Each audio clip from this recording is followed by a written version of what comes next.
Obsession shows why Netflix won't make a male version of Sex Life. Seductive, not romantic. Welcome to Manage for Highlights Daily. Shout out to Patreon supporter Mr. Collins. Salute!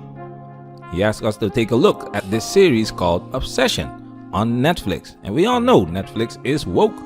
This series demonstrates that Netflix is not going to make a male version of Sex Life.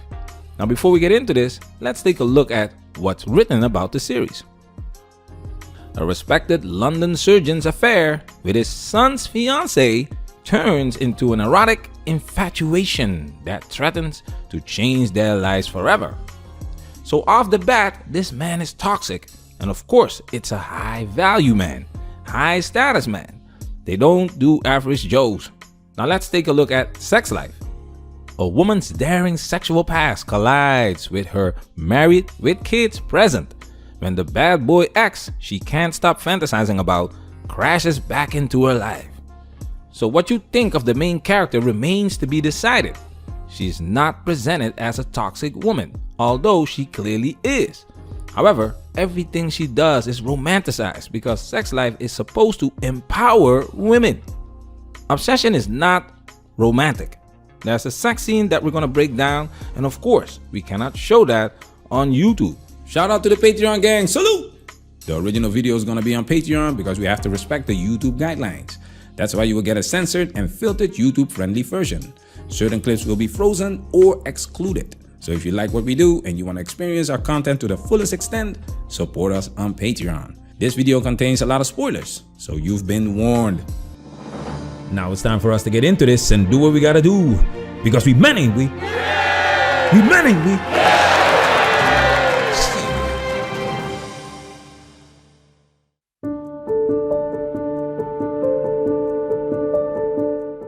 Turn that off. Eggs for the man of the hour. No, thank you, Edward. The junior doctor group chat's on fire this morning. Oh, thrilled for you. There you go, my wonderful, talented man. Wednesday's party will be a good chance to bring you into the House of Commons to... This man has no problems with his wife and his family. Everybody loves him. His wife loves him. He's not longing for the good old days where he was a playboy. Check this out. There was a time in my life when I felt free, and the world was full of possibilities, especially him. Billy felt invisible, unseen. Her husband and being a housewife made her feel trapped and not sexy. So she was longing for those days where she was free to do whatever she wanted, riding the hot dog carousel, especially the hot dog of her Chad ex-boyfriend. Different foundation. Billy is like the anti-hero. The audience may sympathize with or even root for the anti-hero, despite their negative actions or intentions. It's hard to sympathize with William Farrell. Check this out.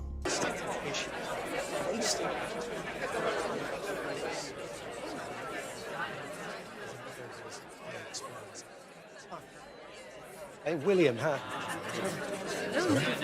What do you make of it?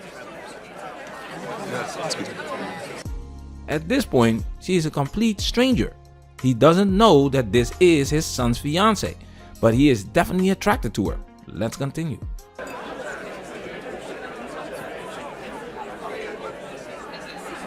Hello. I'm Anna. Anna Barton. William Farrell. You're Jay's father. That's right.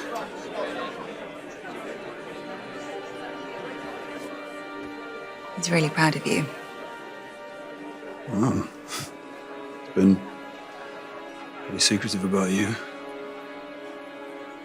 I think he's worried about introducing us. Oh, should he be?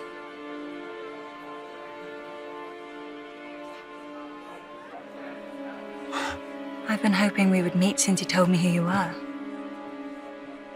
Oh. The operation. To separate the twins.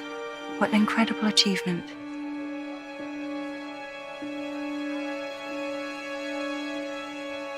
How strange.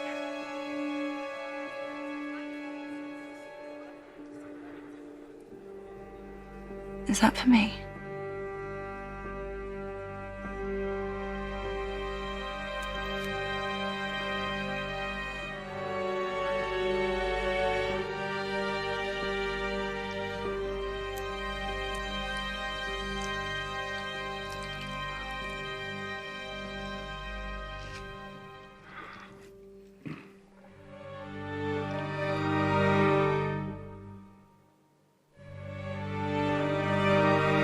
I'm going to go now.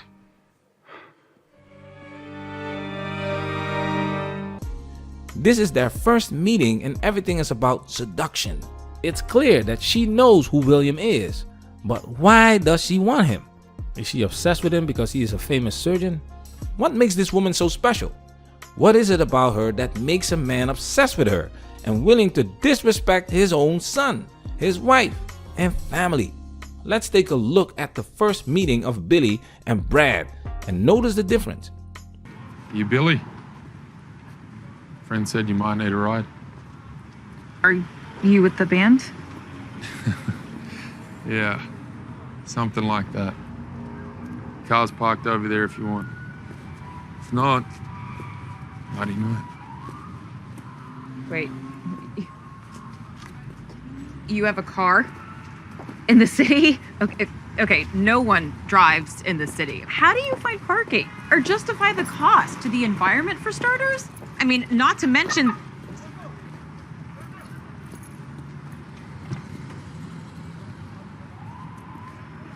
You want a ride or what?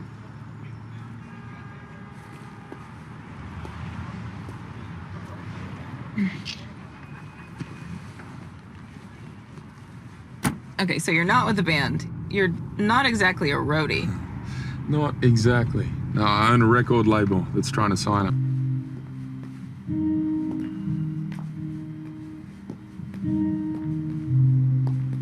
Just the jacket and the boots, huh? I like nice shit. You said it yourself.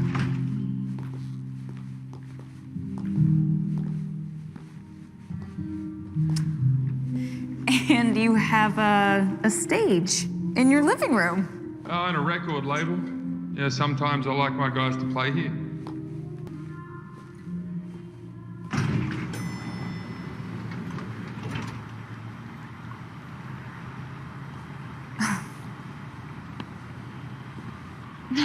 You said you liked New York.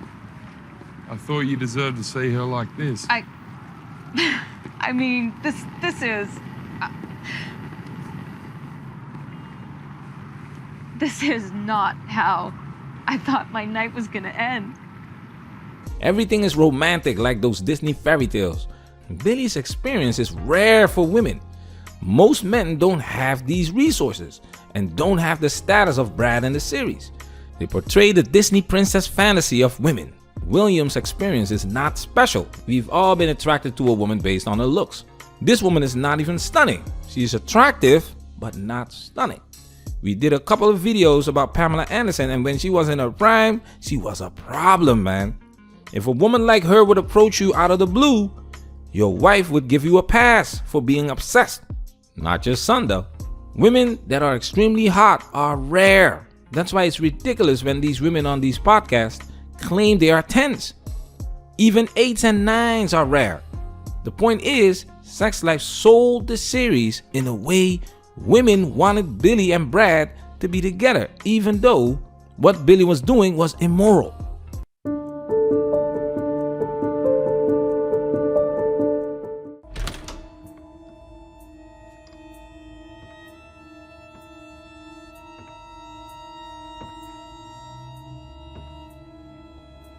Modern movies and series are all about women's empowerment at the expense of men. That's why you will see men as buffoons, if not toxic, or he must be gay. That's why you can easily predict how these scenes will play out. As you can see, she's in full control of what's happening. She is in charge. She's playing him like a puppet because he's weak and toxic. We cannot sympathize with this dude. We cannot root for him because what he's doing is wrong. It's immoral. But this only goes down when she gives the okay. She is the strong one in this scenario. This is all about her. Just like in the series called You. It's all about her. It's all about the woman. Even though Joe is a nice guy, he is a murderer. This gives women a pass for their toxic femininity. We're gonna skip this part for YouTube because of the nakedness and pounding. Well, the night's not over yet. Let's take a look at Sex Life scene.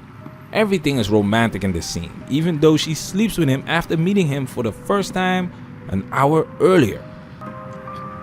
It's crazy, but I started to believe this could be my life.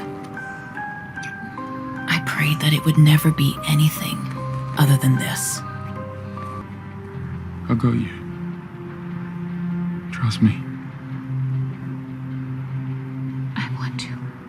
I shouldn't have, but I did.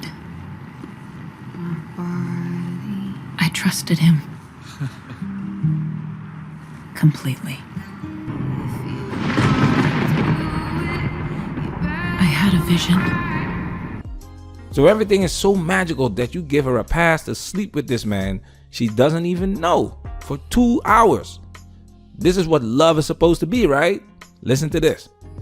I wonder how many women divorce their husbands after sex life. You know, no, because no joke, but it did make people ask the questions, you know, and that is real life. Okay. Yeah. I was going to call you Billy. Can you believe that? Hey, you can call me Billy. Like, I'm fine with it. Billy. This is exactly why mainstream media is not going to promote a movie where the roles are reversed, where a man feels invisible in his marriage and begins to reminisce about the player days and a specific woman who catered to all his needs, showing passionate and romantic love scenes. That's not gonna happen because that movie or series will trigger the fembots and will be labeled as misogynist. Because men cannot have standards. Men cannot have preferences. Look at Leonardo DiCaprio. Women don't like what he's doing, especially older women, because he's only dating younger women. So he must be a creep. He's doing himself a disservice. But when a woman is doing it, she is so strong and brave. My idea of having it all means doing what I want, when I want, with whomever I want. An independent woman. For life. Man, that's where we working. Protect yourself at all times. This video has officially been highlighted.